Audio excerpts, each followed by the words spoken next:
तो ये कड़े पढ़कर तो मेरा दिल दहल गया कि जब भरपूर गाजर पैदा हो रही है और विटामिन ए की हर चीज इस देश में मिलती है। बहुत सारे देश हैं दुनिया में जहां गाजर नहीं हो सकती, बहुत सारे देश हैं जहां मूंगफली नहीं हो सकती, बहुत सारे देश हैं जहां दूध नहीं है क्योंकि जानवर नहीं है, बहुत सारे देश हैं जहां मक्खन नहीं है, दही नहीं है, पनीर नहीं है क्योंकि उनके यहाँ जानवरों की संख्या नहीं है। वहां पर विटामिन ए की कमी से हजारों बच्चे अंधे हो जाएं तो एक बार को समझ में आता है। भारत जैसे देश में जहां प्रचुर भंडार है, सस्ती कीमत पर विटामिन ए उपलब्ध है, वहां अगर हजारों बच्चे 40,000 अंधे हो जाएं तो ये बहुत दुख होता है, धक्का लगता है दिल को। आप इसमें बहुत बड़ी भूमिका निभा सकते हैं। इस तरह की जो समस्याएं हमारे देश में हैं, इनमें बहुत बड़ी भूमिका निभा सकते हैं। विटामिन सी की कमी हो जाए हमारे भारत देश में तो आप जानते हैं कि इस देश में विटामिन सी का बहुत बड़ा स्रोत है आंवला, आसानी से उपलब्ध है, 10, 12, 15 रुपए किलो में आसानी से उपलब्ध है। जब सीजन आता है तब आप इसको इकट्ठा करके रख सकते हैं और इसको सालों साल इस्तेमाल कर सकते हैं। तो आंवले के कई उत्पादन हैं, लेकिन लोग चाहें तो इसको अपने घर में ही तैयार करके हमेशा के लिए रख सकते हैं। इतना बड़ा स्रोत है विटामिन सी का। अब हमारे पास प्रकृति ने दिया, भगवान ने दिया,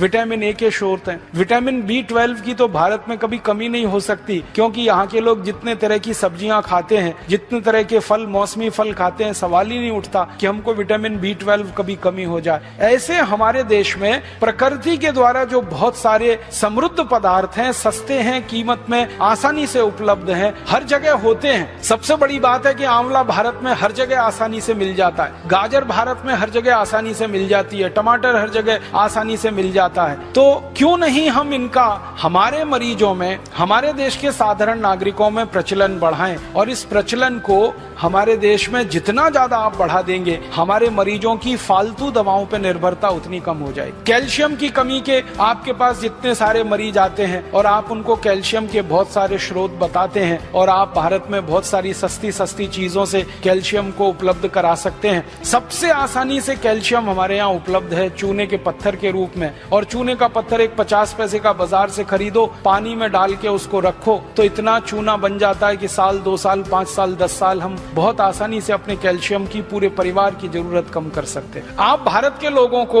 एक छोटी सी बात कहिए, विनम्रता से मैं आपसे कहना चाहता हूँ कि लोगों से कहिए कि कैल्शियम की कमी पूरी करनी है तो सेंडोज की गोलियां ले आते हैं। कैल्शियम सेंडोज की सैकड़ों रुपए की गोलियां आती हैं। बेचारा गरीब आदमी तो सोच के ही परेशान हो जाता है, फिर उसका खर्चा बहुत बढ़ जाता है। माताओं को अक्सर गर्भावस्था के समय में कैल्शियम की गोलियां आप सब बताते हैं, तो उनको इतना ही कह दीजिए कि चूना खाओ, और लोगों से कहिए चूना लगाओ मत, किसी को चूना खाओ। चूना लगाने के लिए नहीं है, खाने के लिए। ये चूना लगाने की जो आदत आ गई है हमें अंग्रेजों से सीख कर हमने चूना लगाना सीख लिया सबको। पहले कोई इस देश में किसी को चूना नहीं लगाता था, अंग्रेजों के आने के बाद हमने चूना लगाना सीख लिया। तो लोगों से कहिए चूना लगाओ मत, चूना खाओ। ये चूना खाने के लिए है। बस इतना ही विनम्रता से कहिएगा कि तंबाकू के साथ मत खाओ। उसको खाना है तो दही में डाल के खाओ, उसको खाना है तो दाल में डाल के खाओ, उसको पीना है तो पानी में डाल के पियो। मामूली सी मात्रा जीरे के दाने के बराबर, गेहूं के दाने के बराबर दही में, नहीं तो दाल में, नहीं तो सब्जी में, नहीं तो पानी में आसानी से खाया जा सकता है और बहुत बड़ा कैल्शियम का स्रोत है। भगवान ने इतना बड़ा कैल्शियम का स्रोत इस देश को दिया है, शायद ही किसी देश में होगा। वो चूने का पत्थर ही है जिससे हम सीमेंट बना रहे हैं, वो चूने का पत्थर ही है जो 20 तरह के उद्योग में जा रहा है। वो ही चूना